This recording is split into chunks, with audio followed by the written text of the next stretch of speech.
अब हम इस वीडियो में अगला सवाल सॉल्व करने वाले हैं, वो है क्वेश्चन नंबर 8 का दूसरा भाग। क्वेश्चन नंबर 8 के दूसरे भाग में जो सवाल लिखे हैं वह इस प्रकार से हैं। इसमें लिखा है एक 2 अंकों वाली संख्या अंकों के योगफल के 8 गुने से 1 अधिक है और फिर अंकों के अंतर के 13 गुने से 2 अधिक है, संख्या निकालें।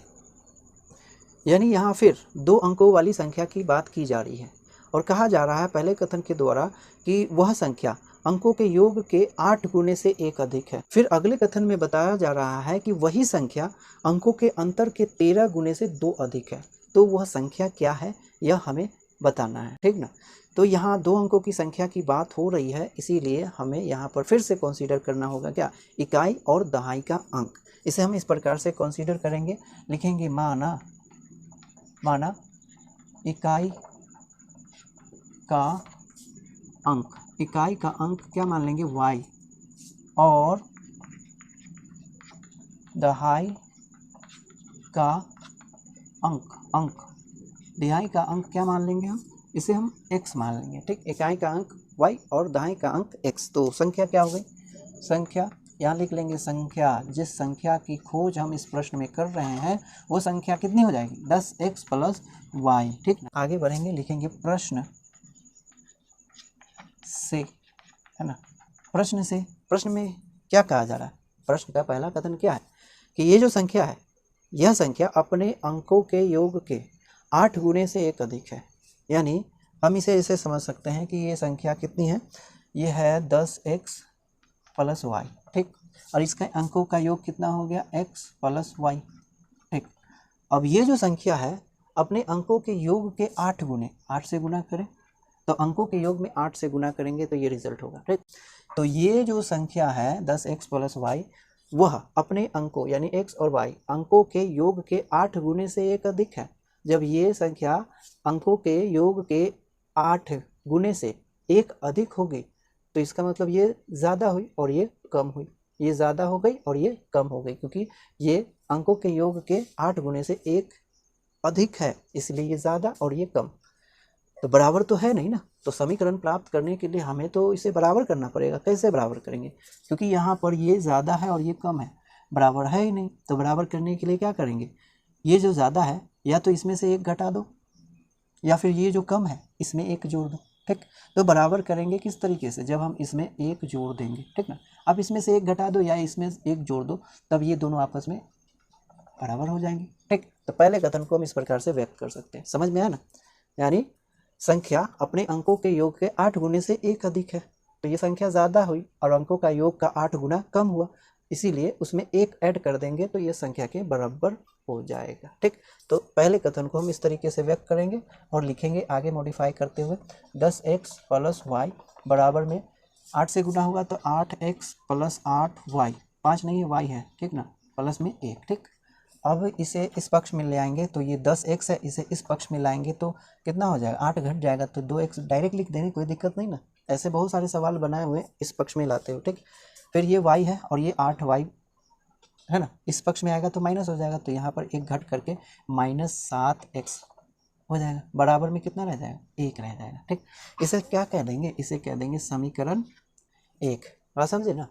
यानी पहले कथन से समीकरण प्राप्त हुआ क्या, 2x - 7y, सॉरी y है यहाँ पर, ध्यान रहे ये y है, ठीक ना, क्योंकि 10x है, इस 8 को इधर ला करके घटा देंगे तो 2x, फिर इस 8y को इधर ला करके घटाएंगे तो -7y और इस 1 को वहीं छोड़ देंगे।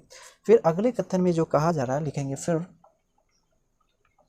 फिर यही संख्या की बात हो रही है, लिखेंगे 10x + y, ठीक ना। ये जो संख्या है इसके अंकों का अंतर कितना होगा, x - y कर लो या y - x कर लो, दोनों में एक ही चीज़ होना है, अंतर ही निकलना है, ठीक ना, ठीक।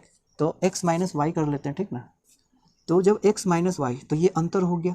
अब ये जो संख्या है अपने अंकों के अंतर के 13 गुने, 13 यानी 13 से गुना करेंगे तो ये हो गया अंकों के अंतर का 13 गुना। ये क्या हो गया, अंकों के अंतर का 13 गुना।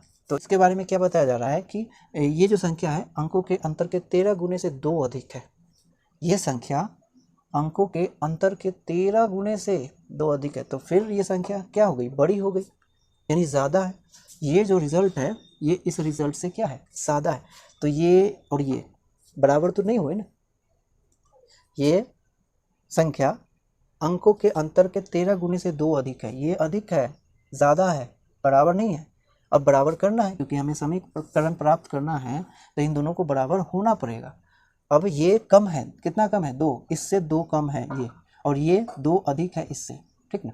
तो बराबर करोगे कैसे, तो या तो इसमें से 2 घटा दो या फिर इसमें 2 जोड़ दो, क्योंकि ये ज़्यादा है 2 इसलिए 2 घटा दो तो इसके बराबर, और ये कम है इससे 2 कम है इसीलिए इसमें 2 जोड़ दो, ऐसे। तो ये दोनों आपस में बराबर हो जाएंगे, समझे।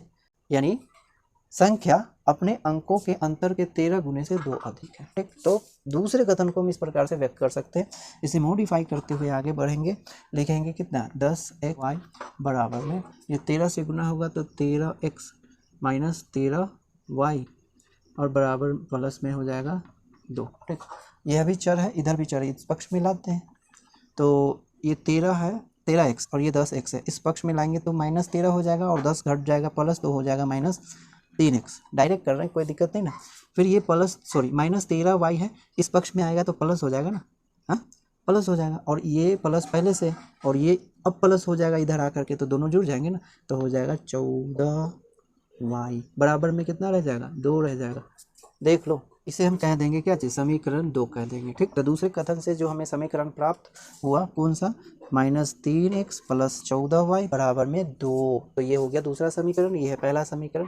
अब इन दोनों समीकरण को क्या करेंगे, सॉल्व करके x तथा y का वैल्यू निकालने के लिए हम इसे सॉल्व करते हैं। इस तरीके से लिखेंगे समीकरण कितना में, समीकरण 1 गुने 2, समीकरण 1 को 2 से गुना करेंगे और दूसरे समीकरण में जोड़ देंगे, तो लिखेंगे समीकरण 2 प्लस में समीकरण 2, ठीक। तो यहाँ पर हम लिख लेते हैं, ठीक। तो समीकरण 1 ये रहा, इसमें कितना से गुना करना है, 2 से गुना करना है, तो हो जाएगा कितना, 2x पहले से है तो 2 से गुना करेंगे तो 2 दूना 4x हो जाएगा, तो 4x। फिर इसमें भी -7 में गुना करेंगे तो -14y हो जाएगा और बराबर में इधर भी गुना होगा तो +2 हो जाएगा, ठीक। ये हो गया। फिर दूसरा समीकरण को इसमें जोड़ना है, तो दूसरा समीकरण कितना है, -3x + 14y बराबर में 2, इस तरीके से हम लिख लेंगे। अब इसे क्या करना है, आपस में जोड़ देना है। इन दोनों को जोड़ेंगे तो ये +4 है और ये -3 है, तो कुल मिलाकर के कितना हो जाएगा x। अब ये -14y और ये +14y, तो कुल मिल करके कितना 0 देगा, और इन दोनों को जोड़ेंगे तो 4 हो जाएगा, ठीक। इसीलिए x बराबर में कितना हो गया, 4।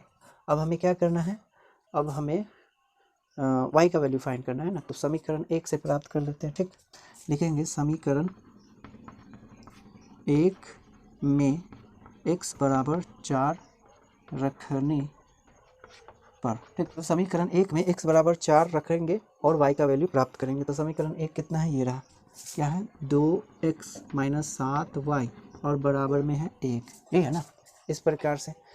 तो इसमें x के बदले में क्या रखना है, 2 तो पहले से है, अब यहाँ पर रखेंगे तो कितना हो जाएगा, 2 तो पहले से, अब रखो तो 4 है ना, और माइनस में 7y और बराबर में 1, ठीक। 8 - 7y और बराबर में 1, इसे उस पक्ष में ले जाएंगे तो कितना हो जाएगा, -7 यहाँ है y और ये भी 1 पहले से है, यानी 1 - 7 हो जाएगा, तो घट करके कितना हो जाएगा, -7 बचेगा, ठीक। तो आप इतना नोट करो, या कितना बचा, -7y बराबर में -7, ये -7 है, तो यहाँ -1 माइनस से माइनस कैंसिल, 7 एकम 7, इसीलिए यहाँ पर y का वैल्यू कितना मिल जाएगा, 1, ठीक। तो y का वैल्यू हो गया 1 और x का वैल्यू हो गया कितना, 4, ठीक। ये है 4, तो x का वैल्यू 4 और y का वैल्यू 1, इसीलिए संख्या क्या हो जाएगी, संख्या है 10x, x के जगह पर कितना 4, तो लिखेंगे गुणे में 4 और y की जगह पर कितना 1, तो 1, कुल मिला करके 40 + 1 मिल करके 41 हो जाएगा। इसीलिए संख्या क्या हो गई, 41 यानी 41, ठीक।